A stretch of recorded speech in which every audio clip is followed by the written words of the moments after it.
الرجاء إبقاء أجهزة I would like to ask you, ladies and gentlemen, to put your phones on silent. And I would like to remind you that there is simultaneous translation. You can use the interpretation devices available on the seats. I would also like to ask you to fill the questionnaire for us to be able to develop further our sessions in the future. In the name of God, the most gracious, the most merciful, excellencies, ladies and gentlemen, peace and mercy of God be upon you. On behalf of Dr. Jamal Sanad Al-Suwaidi, General Manager of the ECSSR, I would like to welcome you all to the Emirates Center for Strategic Studies and Research. Today we are hosting a session entitled the GCC and Arab National Security Roles and Challenges. The lecture will be delivered by His Excellency Dr. Shaikh Khalid bin Khalifa bin Al-Khalifa. His Excellency will be speaking about the role of the GCC in reformulating the concept of the Arab national security and its revival amid the challenges facing the region and amid the decisive storm that is now the renewal of hope operation. I would like to remind you that Dr. Sheikh Khalid bin Khalifa bin Al-Khalifa is the Executive Director and Vice Chairman of the Board of Trustees of ESA Cultural Center, political researcher in the Arab Gulf affairs. I would like also to remind you that since 2002, he is a member of the Shura Council in Bahrain. He was elected in 2002, 2006, and 2014 as the chairman of the Foreign Relations Council. He is also a professor at the Bahrain University since 1981. After receiving his PhD from Essex University in the UK in 1988 in political philosophy and mainly economic history, has worked in academic positions. He was a lecturer, assistant professor, and also the director of registration and admission at the university. He then became the vice chairman of the university for financial affairs and vice chairman for academic and scientific research. And His Excellency also published many studies and researches. In addition to many articles, he also provided lectures and paperworks during conferences and seminars in Gulf, Arab, and Western universities. He has contributions in serving the Arab and Gulf communities.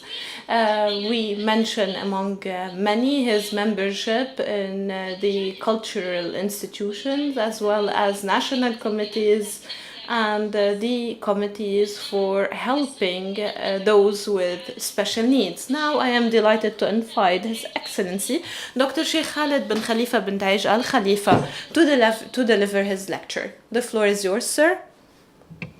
In the name of God, the most gracious, the most merciful, prayers be upon Prophet Muhammad and his companions. I am proud and honored to be a speaker at the Emirates Center for Strategic Studies and Research, and I would like to thank His Excellency Dr.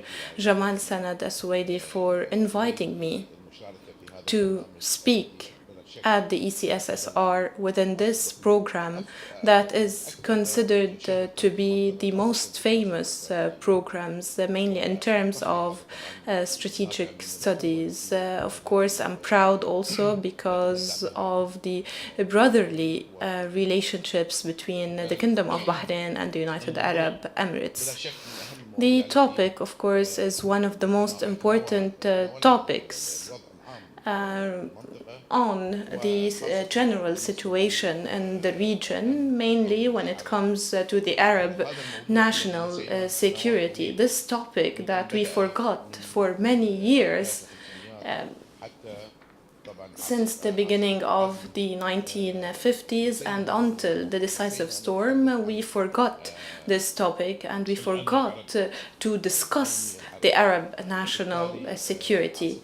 Therefore, the decisive storm has has occurred, and has given us an opportunity to look in a strategic way to this topic, mainly amid the situation that we are witnessing today. Speaking about the Arab national security means that it is very important to talk about the obstacles that we faced. Some obstacles are still ongoing today and some others require deep studies. The Common Arab Defense Convention, since it was signed in 1950 and since the beginning, witnessed or faced a lot of obstacles, challenges, and marginalization. When the war started in 1956 in Egypt, and despite the fact that all Arab countries who signed this convention, there were 7 countries before 1971, all of these countries did not consider the aggression against Egypt as an aggression on the Arab land as a whole. And in 1967, it's also an example, and the 1961 or 71 Ramadan War. All of these wars were not regarded by the regional countries as an aggression on the Arab land as a whole, even when the GCC countries joined the Arab League. They didn't regard this as an aggression on the Arab land. Different countries gave various pretexts, but what's important is that the convention, which was signed, did not enter into effect.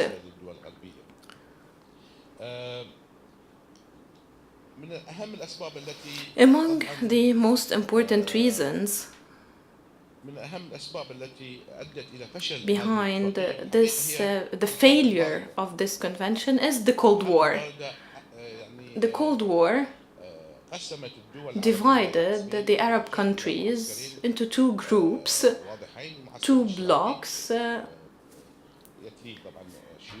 Of course, we have on one hand the capitalist bloc and on the other hand the communist bloc. So the Arab countries were divided into two blocks, and this also created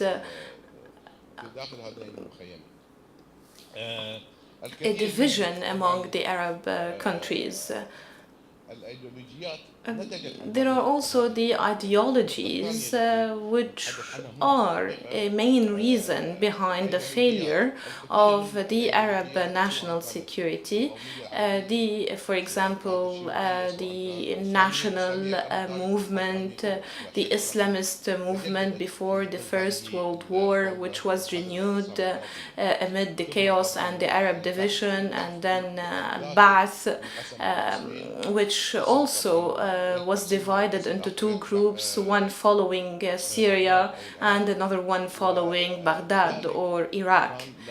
This is why at that time it wasn't possible to have an Arab military cooperation amid these divisions. There were many suspicions between these countries, these Arab countries, and this is why the Arab countries avoided as much as possible to discuss the Arab national security. On the contrary, there was a completely different view of this convention. We reached the third point, which is also a reason behind the failure, the Sykes-Picot Convention. Daesh, the ISIS, the Islamic State in Iraq and Syria, last year announced war against the Convention of Sykes-Picot. In fact, the Arab countries themselves, the majority of the Arab countries, we cannot generalize, did not recognize this convention. I remember from the books at school, during the elementary level even, we learned that Sykes-Picot Convention has divided the Arab countries into small countries and has established the borders between the countries. It also divided the French and British settlements and distributed the countries based on the quotas. Some regimes have found a pretext as a result of this convention to serve their ambitions of expansion, and maybe wanted to avoid any border conflicts which can lead to an unstable environment. This is why this convention is a convention that some regimes wanted. I can give you a lot of examples here, and I'm sure that you are aware of these examples: Syria and Lebanon, Iraq and the neighboring countries. All of these countries regarded this convention as a tool through which they can intervene in the affairs of other countries, using the pretext of this convention and using the pretext that these borders were not recognized by the countries originally.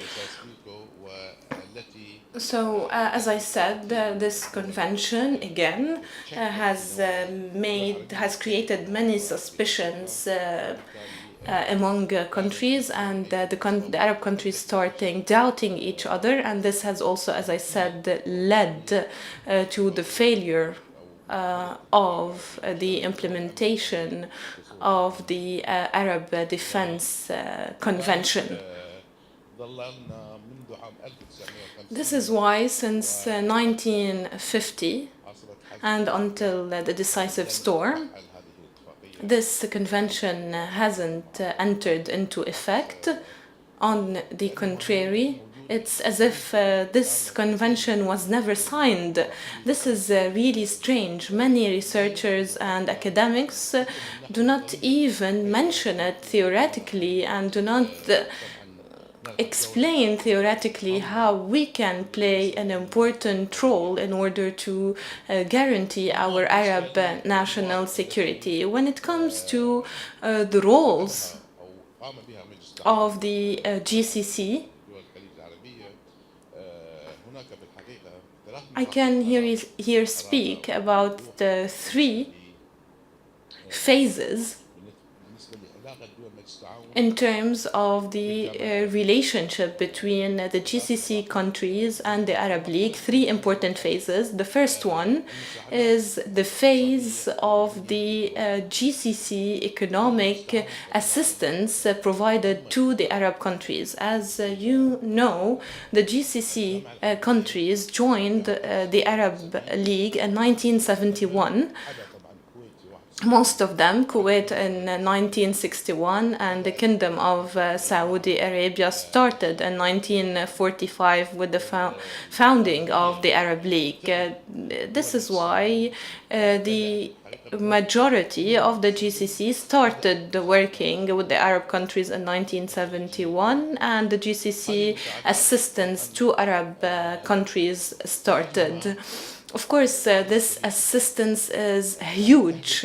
It at that time sought to ensure the development of these countries and to build a national Arab neighborhood or neighboring countries that are successful at the economic and humanitarian levels. The GCC countries, through this assistance, did not seek any political effect or any political intervention or even power.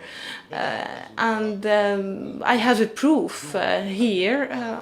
When Iraq started invading Kuwait, I do not want to say that some countries wanted to rely completely on the GCC, such as Yemen. Kuwait built most of schools in Yemen, most of the hospitals, most of the infrastructure, and on the same day when the Iraqi invasion of Kuwait started, the first country that rose against Kuwait and stood with the invasion was that country. So here I'm talking about the assistance provided by the GCC, and I'm trying to say that the GCC did not want to influence the policies of other countries. The GCC countries discovered that they did not influence these countries, and as we saw, as I told you, Yemen stood by Iraq against Kuwait, and at that time Kuwait was paying the salaries for the professors in the universities in the West Bank, and this also did not refrain the Palestinian authorities from standing by Iraq. This is why I'm trying to say that the assistance which was provided between 1971 and 1990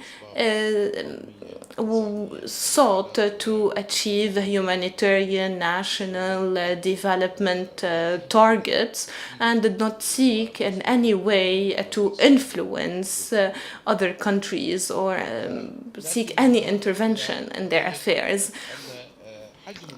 So here also the economists know how huge was this assistance, and based on some statistics that are available, between 1971 to 2011,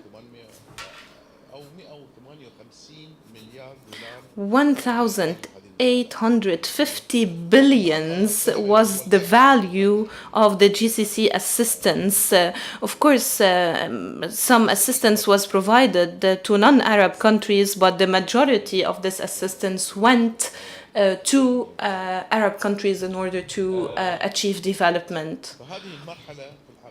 So this is the first phase, and as I said, this is a phase that mainly witnessed a lot of assistance. The United Arab Emirates undoubtedly started with development funds, very important ones such as Abu Dhabi Development Fund, which spent more than 13 billion dirhams in a short period of time in forms of assistance. Also, the Saudi assistance, its value is very high. And as I said, if we want to talk about the assistance as a whole, we're talking about 1,850 billions paid by the GCC countries in order to help other countries and without trying to influence these countries. The second phase is between 1990 and 2001, when the Iraqi invasion of Kuwait started. As I said a while ago, we realized that Yemen and many other countries that we helped did not stand by us. We didn't take any benefit from this, and we started reconsidering, revising the importance of this assistance, of this message that we are trying to convey. our support to the Arab countries, and everything was clear to us at that time. We thought that the fortune that we have in GCC countries, thanks to all, is an Arab national fortune, an Islamic fortune. And in 1990, we also started participating in diplomacy and in foreign affairs, so we can at least have an influencing role. The GCC countries, since 1990, and when they realized that the League of Arab States, during its first meetings, there was no unified point of view in terms or regarding the Iraqi invasion of Kuwait. This has put an end to the Arab National Security Convention, because this convention stipulates that any aggression on an Arab country is an aggression on all Arab countries. But here we've seen that the risk has come from the inside, from Arab countries, and this was not covered by the Defense Convention. This Defense Convention did not have any item speaking about a risk coming from the inside. And when this convention was signed, the Palestinian cause and the Zionist aggression were the basis for signing, were the main reasons behind signing this Common Defense Convention. No one at that time, when signing this convention, thought that the aggression may come from the inside. And this is why in 1990 the GCC countries started adopting a different policy. Of course, a policy of assistance and of support, but the GCC countries started playing a more important role at the diplomatic and political levels. And I can give you an example about that. The resolution of for example, Lebanese civil war, and also its efficient role in the League of Arab States during that period of time. The third phase is the phase that started in 2011 with the Arab Spring, the Arab revolutions. In 2011, these revolutions, we all know that they did not produce any development, any democracy, and any stability in the Arab countries. On the contrary, as a result of these revolutions, we witnessed political organized chaos. And as I said, it's a political chaos, and there's a complete destruction of some countries, mainly when we talk about Syria, about Libya,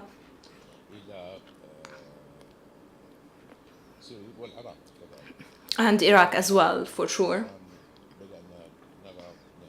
And now we are witnessing the results of this chaos and the political revolutions. The result is that we started feeling the risks, we started touching the risks that are around us. These risks were not the result of these revolutions, but these gaps which were present in some countries as a result of the revolutions were taken advantage of, mainly the social and security imbalance, instability in Libya, in Syria, and in Iraq. This instability has made countries that have ambitions of expansion, such as Iran, to take advantage of these gaps, of these loopholes, and to try to benefit from this chaos. This is what we are witnessing in Yemen. This was the result of these revolutions, these demonstrations, and this confrontation. And this chaos has allowed the Iranians to play the role that they are playing today. Syria also, with its gaps, has opened the door for foreign intervention and for Iran to intervene. In Iraq, there was a strong Iranian influence. Iran appointed al-Maliki, the prime minister, and Iran also approved the appointment of al-Abadi and many other similar examples of the current situation, current political situation in Iraq. In addition to all the militias that Iran invested in and used in Iraq, and these are controlling the situation in Iraq. Here we come to the conclusion for the GCC countries. The GCC countries today have to have a strong military alliance because the risks are high and they are approaching the borders of the GCC countries from the north, Syria and Iraq, and Iran also from the other side, as well as Iraq, and from the south, Yemen. So these revolutions that started in 2011 have paved the way for Iran to expand and to act freely by using their agents or elements that are present in these countries, mainly in Syria, the Alawite regime in Bahrain. Iran tried, but it failed thanks to the GCC in 2011, and also Saudi Arabia tried to do so, but in some other countries Iran were successful in its expansion. And here we reach the phase of the relations between the GCC and the Arab League. These relationships today are in need of a military cooperation. We have a lot of regional developments, and there is a urgent need to look into the strategic and security aspects of the problem rather than relying on old alliances with the United States, for example. Now we feel that there is an urgent need for this alliance.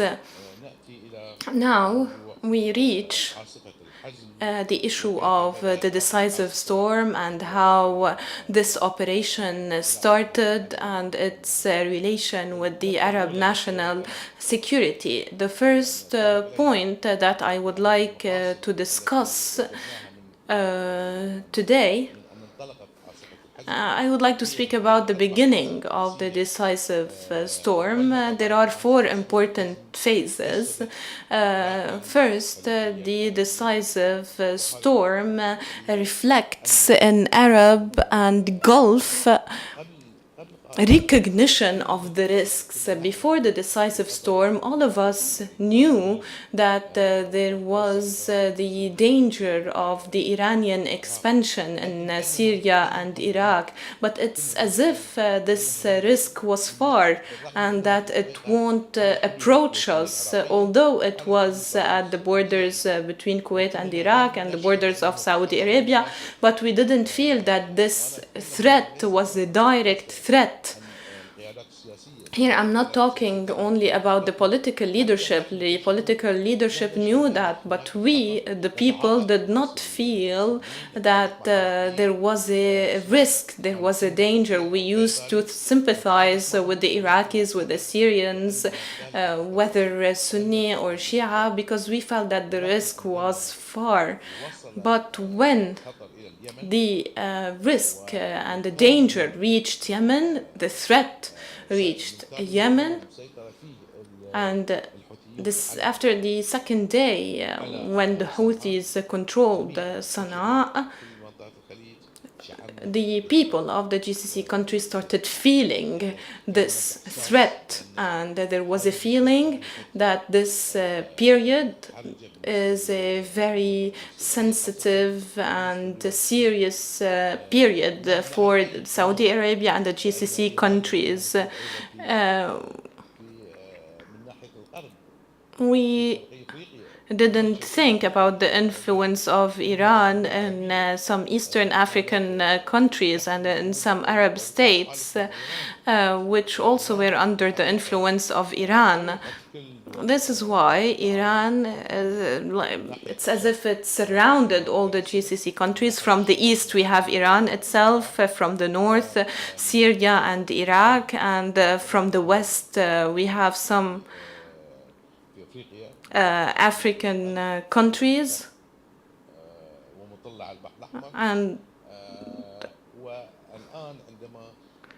now when it comes to Yemen and the decisive storm, we started feeling that Iran has started to surround the GCC from all sides. This is why we wanted to put an end to that. Starting from Yemen, we started realizing through the decisive storm the influence of Iran, and second, the decisive storm reflected the Gulf will to rely on themselves. The world and the region, mainly also Iran and Western countries such as the United States of America and Europe, did not expect at all that the GCC countries would take the initiative and act in Yemen and rely on themselves. We all felt that we can do something about our Gulf security. And when we started looking at all statistics that talk about the military power of the GCC countries, and in comparison with Iran that are a lot more advanced, it's enough to say that the United Arab Emirates, in comparison with Iran, in terms of the aviation force, the United Arab Emirates is much more advanced, in addition to Saudi Arabia and other countries. And when it comes to balance, we will see that there is a balance, but there was no will, there was no GCC will to take this decision without consulting with our allies in the region. And here, I would like to say that this decisive storm, this operation, has laid the foundation for a new concept of our will and of ourselves taking the initiative. Third, moving to the field action, the direct action, and to defend ourselves. The GCC countries, since they were established as political entities, we didn't see that they aggressed or tried to aggress other countries. Our policy was a wise policy, a resilient policy that is based on mutual understanding, and even the wars that we took part in the region were wars of for defending the GCC and some GCC countries, such as the war against Iraq and the liberation of Kuwait. They all started with an invasion, and then there was the reaction of the GCC countries. But the decisive storm has started writing a new history because we were the ones who acted. We didn't wait until the Houthis build their power and bring mercenaries from Somalia and from some other countries to spread chaos in the region and to start aggressing us, to react and to defend ourselves.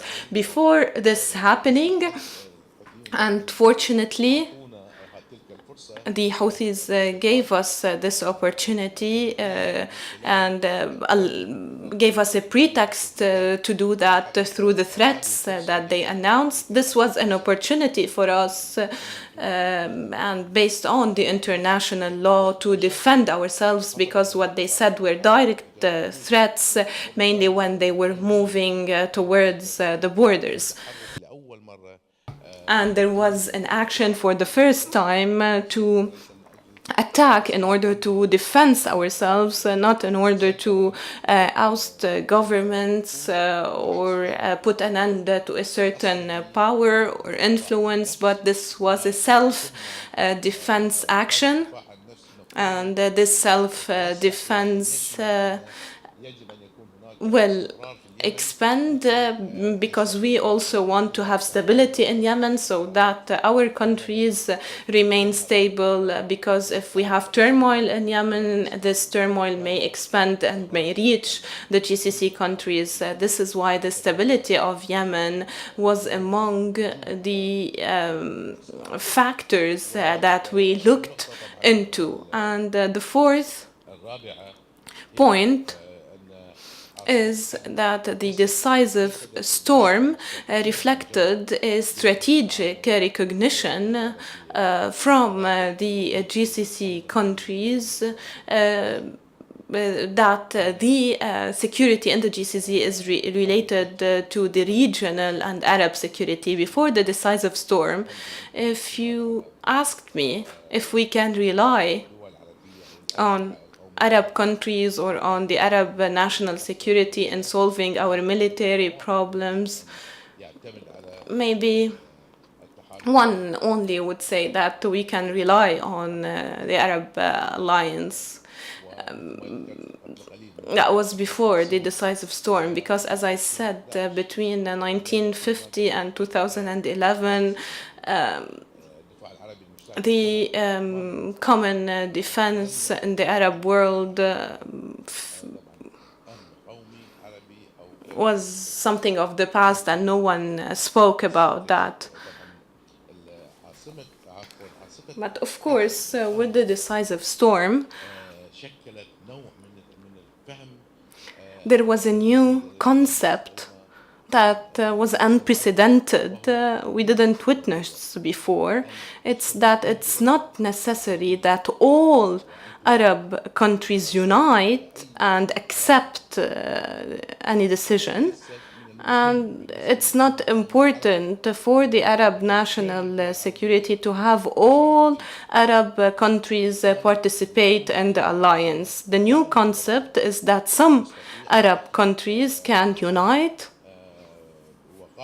and form a solid base in order to safeguard the Arab national security. And this is what happened. We have the GCC today with Egypt, Jordan, Morocco. They formed an alliance.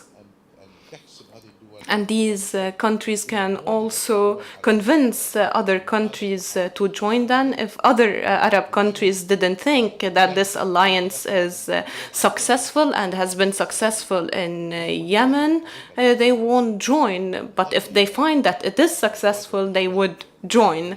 If we look at the international unions, for example, such as the European Union, it wasn't formed overnight. It started with a few members who were able to prove their success, the success of this union, and this union has expanded and has been able to attract more members.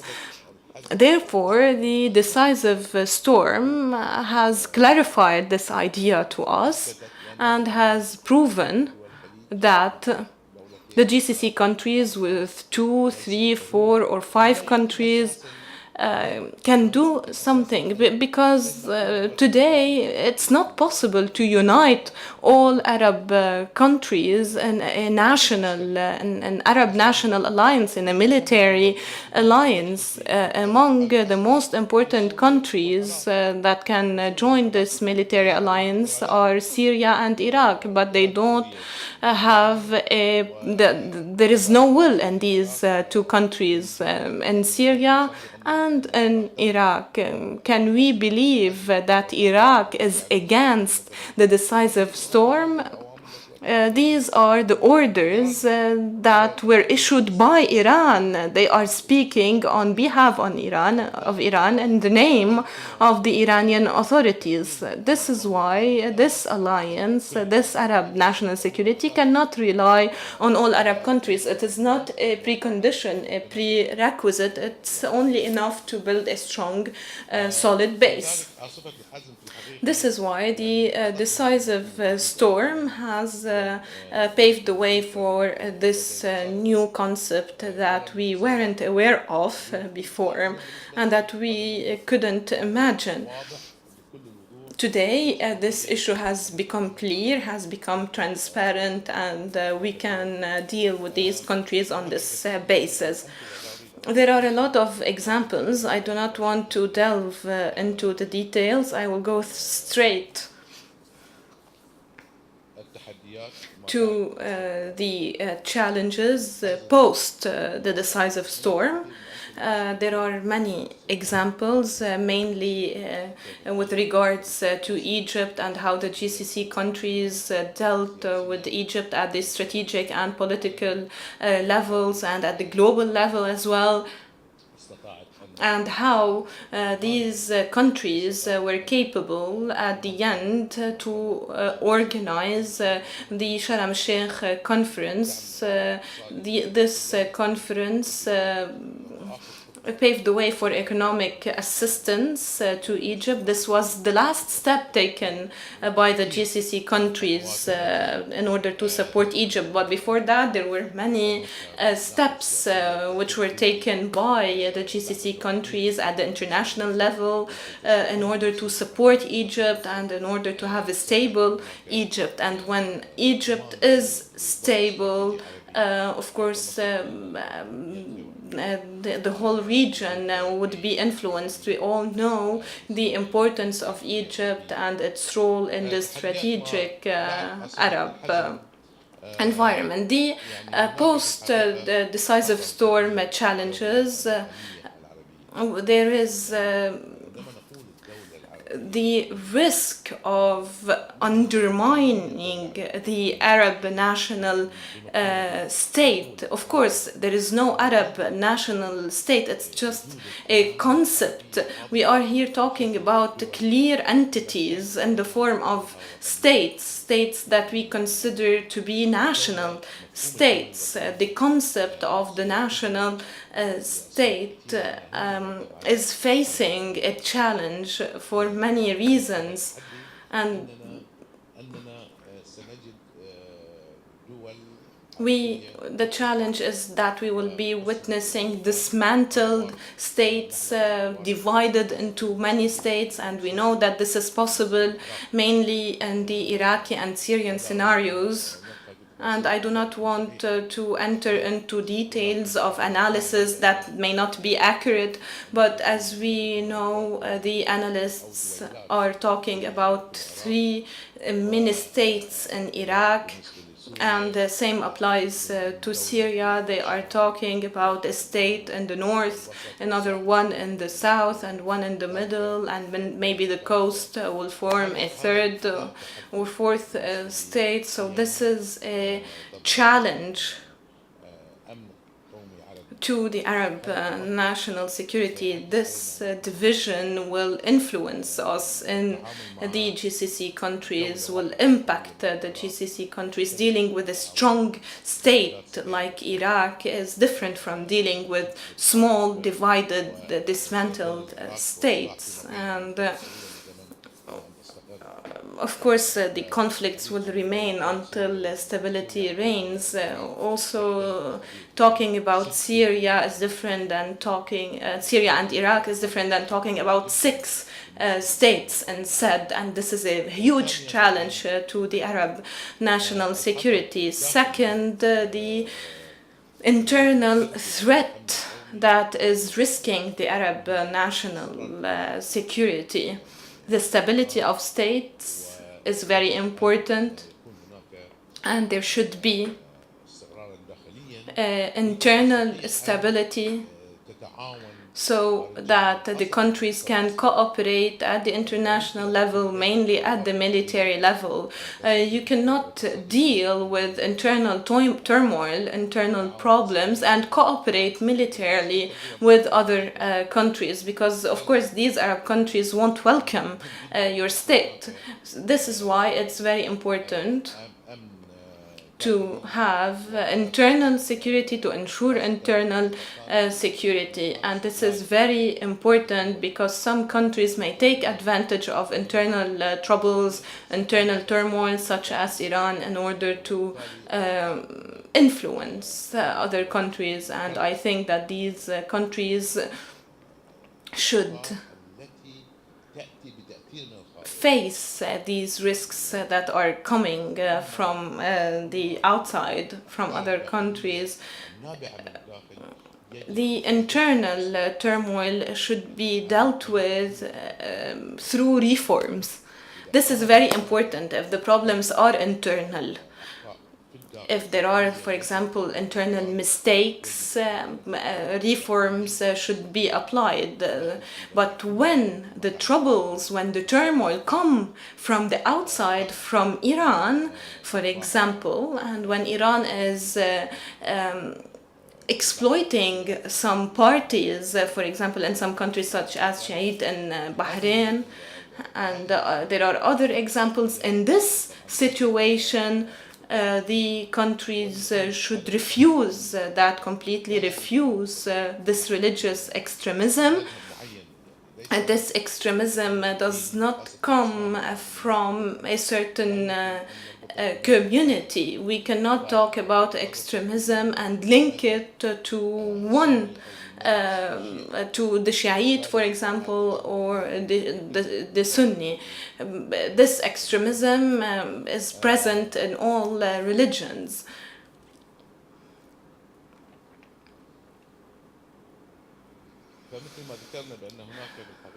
So, as I said, there are some internal threats and a lot of challenges, and we now want to say that achieving a new Arab national security requires stability, internal stability, building a united military force. This issue of a united military force is important to all of us. In 2011, when the revolutions started and influenced Bahrain and the Kingdom of Saudi Arabia in the eastern coast, and also when it comes to Yemen, we realized that these threats are direct threats, and everyone now is talking about a Gulf Union. And King Abdullah of Saudi Arabia, His Majesty, has called for transferring from cooperation to a union. This didn't come from void since 2011. It didn't come from void. And the decisive storm has proven that we are an urgent need of a united military force in the GCC countries. And maybe now we can talk about this unified force at the regional level, at the Arab level, and there is a kind of agreement on this point, that we should build a military comprehensive force. And the decisive storm has pushed some countries in the League of Arab States to form a common military force, and the meetings started about that. We don't know if they will be successful, but the results of the decisive storm will also influence the outcome of this unified military force. Also, an Arab national security is in need of an Arab Gulf strategy in order to achieve security. We cannot continue with the same approach. The previous years were years of relative calm, despite the turmoil that we witnessed in the region, and the Iraqi-Iranian war, the Iraqi invasion of Iraq, and the war against Iraq. Despite all that, there was a relative calm in terms of the national security strategy. And this is why it was necessary to shed the light on that.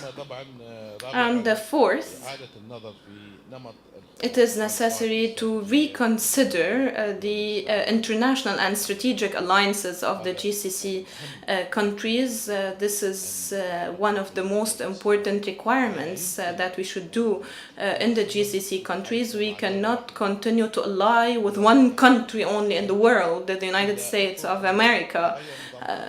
Let's suppose that something changes. There are elections, there are different interests.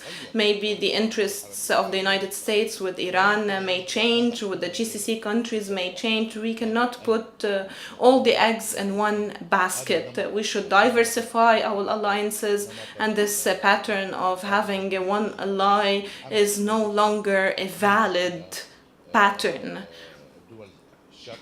We should look to the Eastern Asian countries and European countries that can be our allies, in addition to relying on ourselves. And this is a different orientation, a different pattern. The liberation of Kuwait war, all of the countries in the world took part in this war. Even Japan wanted to take part in this war. Why? Because Japan felt that it has an interest in the GCC countries. But the war against Iraq, few are the countries that took part in this war. The United States of America and some Western countries. This is why this concept means that we should make the Eastern and Western countries feel that they have interests in the region and that they should contribute to the alliance. But this alliance should come after relying on ourselves, after forming the GCC and Arab military force, and after also being decisive and having the necessary will. After developing our military, we should change the pattern in our relationships and in our alliances. I do not want to speak more. I'll finish in less than 5 minutes. This is why I think we are about to witness a new strategic Gulf situation.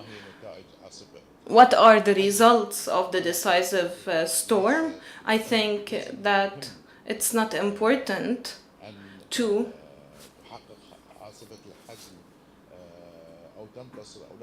to achieve all the objectives in terms of the Arab national security, regardless of what is happening today in Yemen and regardless of its result. We should work on building our Arab national security for the reasons that I mentioned today. And as I said, regardless of what's happening in Yemen, we realized since the first day of the decisive storm, we realized all of these important things that should push us forward in order to build an Arab national security. Thank you for your attention, and I apologize for the delay. I would like to thank His Excellency Dr. Sheikh Khalid bin Khalifa bin Daesh Al-Khalifa for this valuable presentation that focused on the history, on analyzing the present and expecting the future, and a deep analysis of the interactions that are taking place in the Middle East and the GCC countries. Now we would like to open the floor for discussion. I would like to ask those who would like to ask a question to stand up and to introduce themselves and be brief so we can give a chance to everyone to speak. Thank you.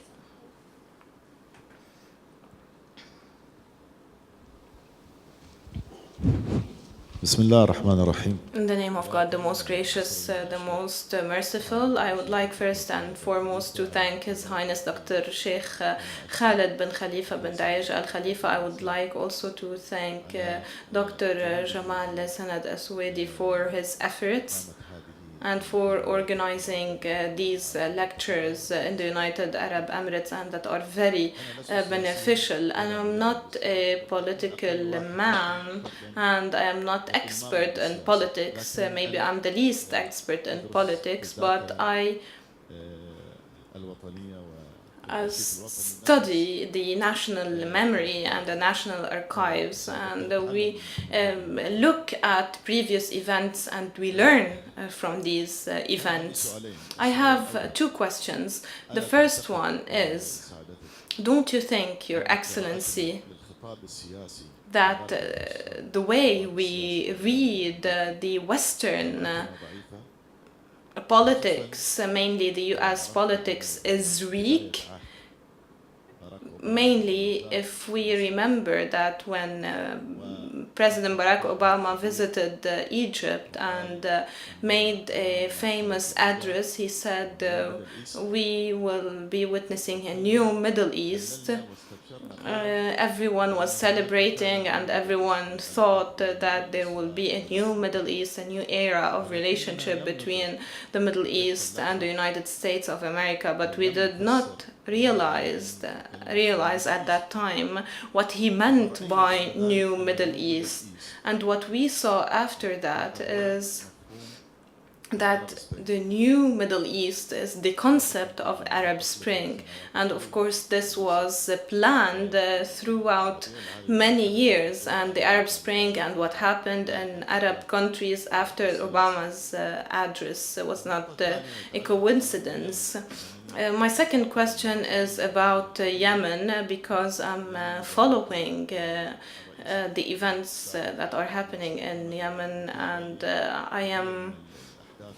I have been following closely the events for more than 12 years. Don't you think that we were very late in realizing the necessity of having a decisive storm?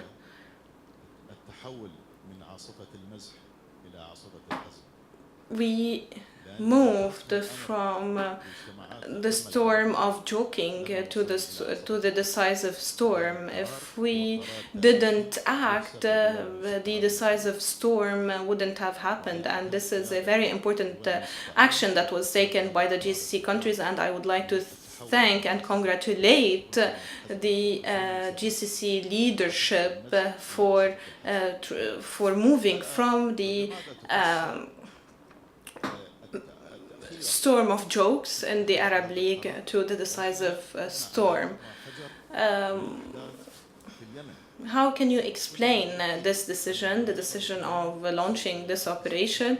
Of course, we realize that what is happening in Yemen will influence negatively the GCC countries.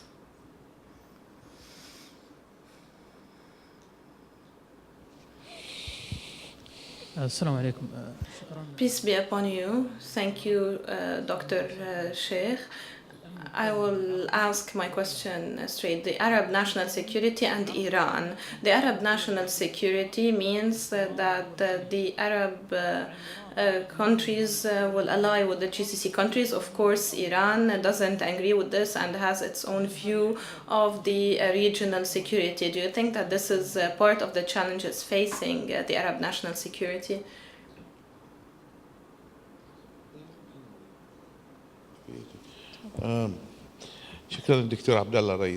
Thank you, Dr. Abdullah Reyes, for these two questions. With regards to Obama's speech and how it was understood by the Arab communities and the Arab leadership, I think that the understanding was slow, and we learned throughout history the speech that we are used to here in the Arab world is completely different from the honesty speeches that are sometimes delivered by Western countries. We all heard about the organized chaos and innovative chaos, but we are not used to this honesty in political speeches. Since a long time ago, and this is a long-standing problematic, the Arab communities are used to not believing the political speeches, and even when the political speech reveals to be right, we sometimes don't believe it. And I don't think that you didn't see the new map of the Arab world. I think that everyone has seen it.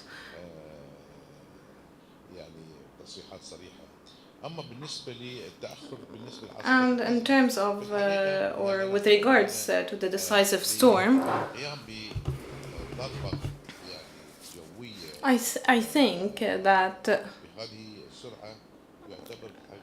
this decision, this fast decision, is a great achievement. I don't think that it was a late decision. In order to understand that, we should see the diplomatic efforts that were exerted by the GCC countries before this operation. When the operation started, we thought that it was very fast, and the GCC countries and Saudi Arabia are obliged to do that because this threat is approaching the borders of Saudi Arabia.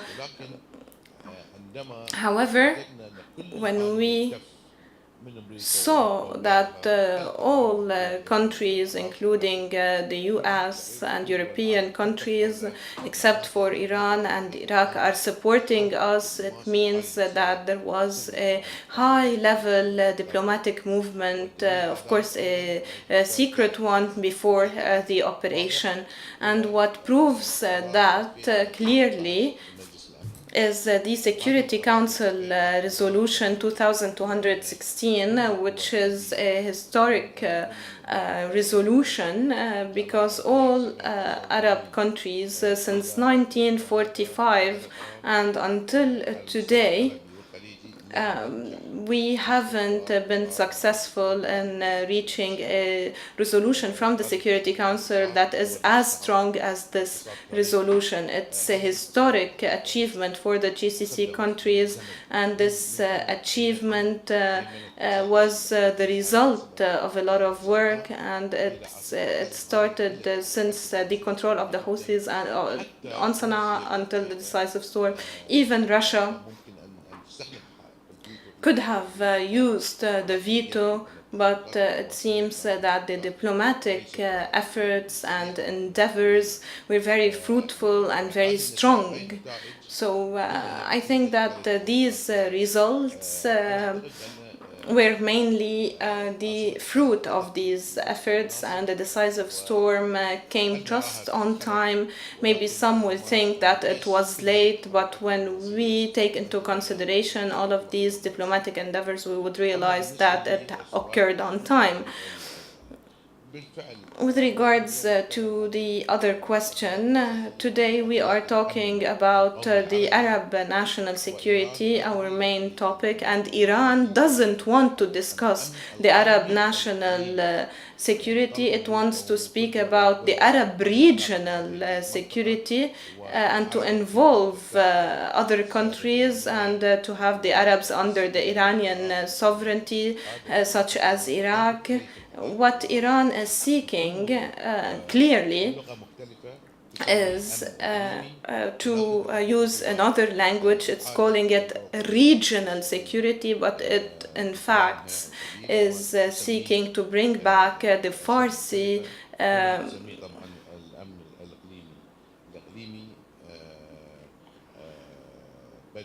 era. And it's refraining from using the Arab national security. It's using the term regional security, and we are witnessing the Iranian influence and what's happening in Iraq and Syria. Any other question? In the name of God, the most gracious, the most merciful. I'm Dr. Ali Al-Amoudi. I'm an expert in sustainable development and the United Nations. Dr. Shaikh Khalid, I would like to welcome you and to thank you for enriching our knowledge through this presentation that shed the light on very important aspects of the Arab national security, mainly in the context of what's happening in Yemen. I used to live in Kuwait, and I have an observation on what you said. You talked about the position of Yemen during the Iraqi invasion of Kuwait. You mentioned Yemen, but I would like to tell you that there were two Yemens at that time. The southern Yemen, the Arab Republic of Yemen, and Yemen was united on the basis of the Arab Cooperation Council, and this is a fact. And Saddam Hussein also urged the leadership, the Yemeni leadership, to abide by the requirements. The Arab Republic of Yemen was the enemy of Iraq as a result of the Iraqi practices that happened in South Yemen, and the South Yemeni people were supporting Kuwait, and they couldn't forget the Kuwaiti assistance, that mainly targeted the north more than the south. And even after the invasion, they were supporting Kuwait. And Dr. Sheikh Khalid, I would like to tell you that there was a Yemen delegation that visited the south, headed by Ahmed al-Rabai. I just wanted to clarify this. Yemen did not stand against Kuwait, but it was a political will. Ali Abdullah Saleh who also was unfaithful to Kuwait, was unfaithful to Saudi Arabia and other countries. But we, the people of the south, from southern Yemen, we are loyal to the GCC countries and to Kuwait previously and in the present. Just to give things justice. In terms of the decisive storm, is it now the beginning of ensuring the Arab national security? الآن في الواقع يعني بالنسبة لليمن With regards to Yemen, I did not give this example, or I gave this example only to say that the assistance لم تصل إلى نتائج did not achieve the objectives behind it. What you are saying is true. The north of Yemen was against Kuwait, and we met with Ali Abdullah Saleh at that time, and we also saw the projects which were implemented by Kuwait and Sana'a in the northern region, not in the southern region. But my example was only to shed the light on the fact that this assistance did not target the right people and did not reach the right country or the right people.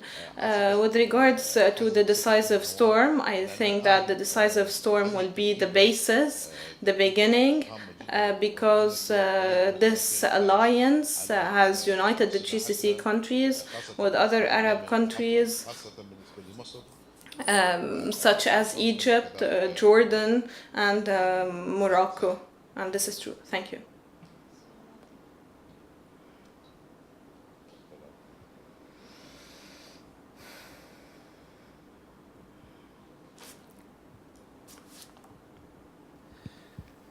الدكتور المندعي العفيفي Dr. المندعي العفيفي,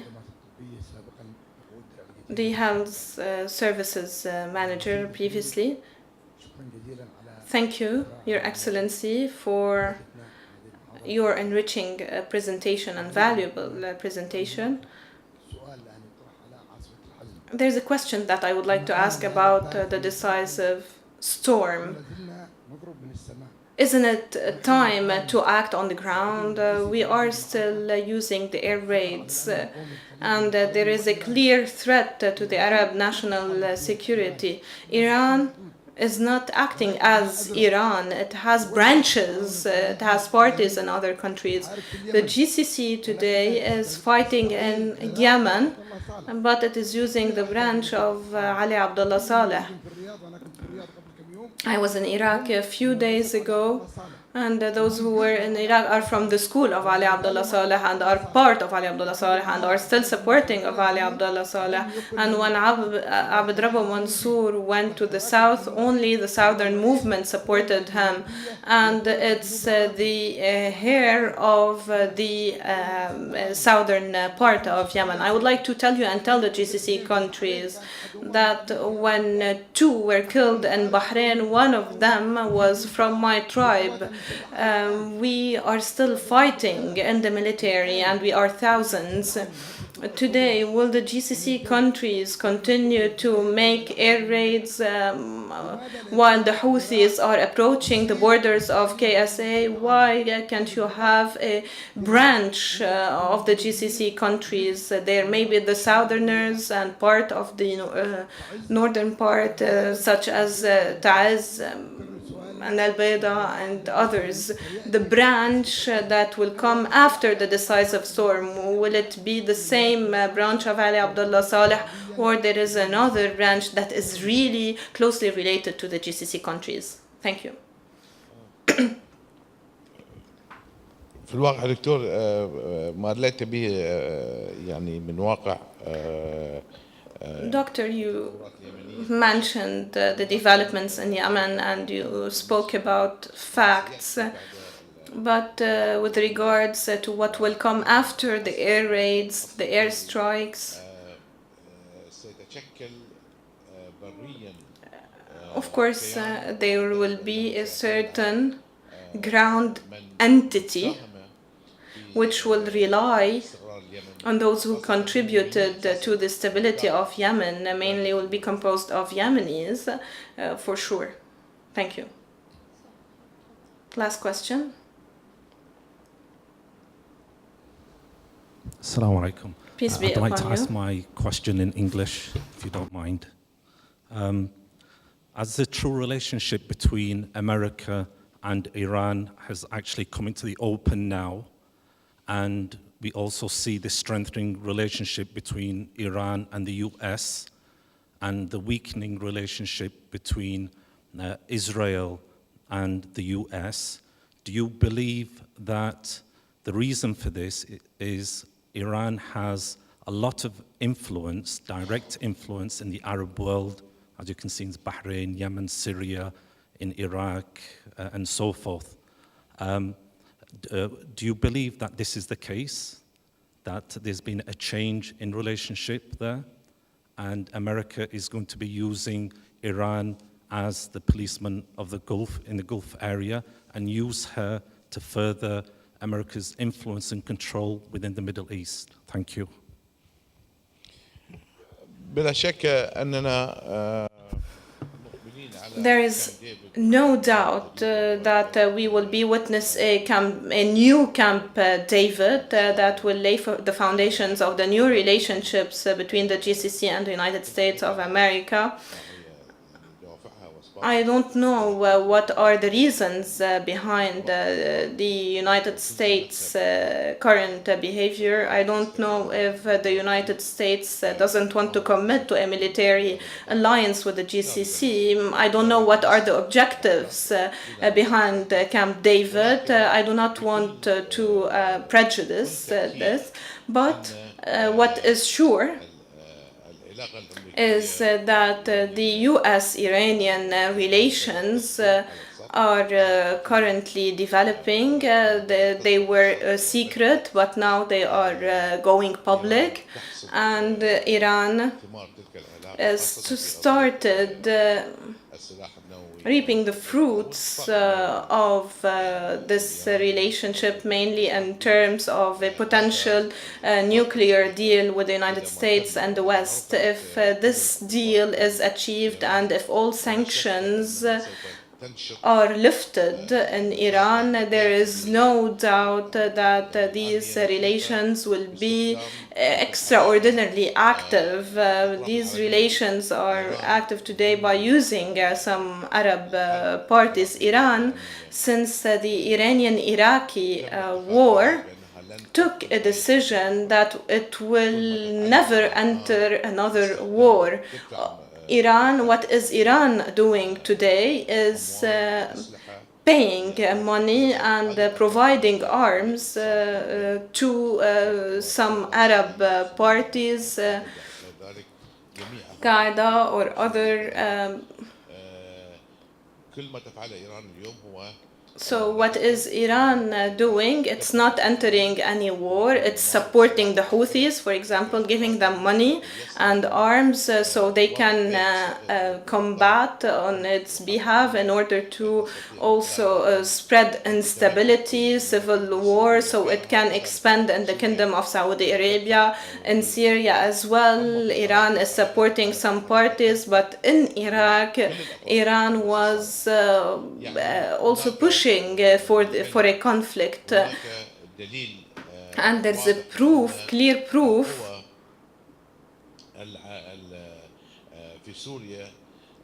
that the forces in Syria, when Syria was or in Syria before 2018, Syria was stable and Iraq was unstable.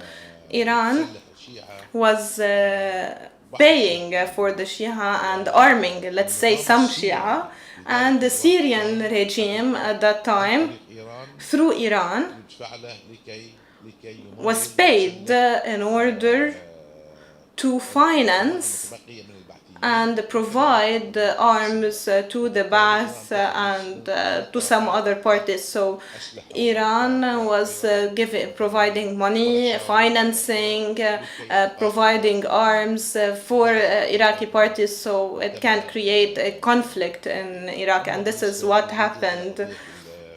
And to go back to the issue of the Iranian-American relationship, there is no doubt that these relationships are not reassuring for the GCC countries, mainly with regards to the nuclear deal.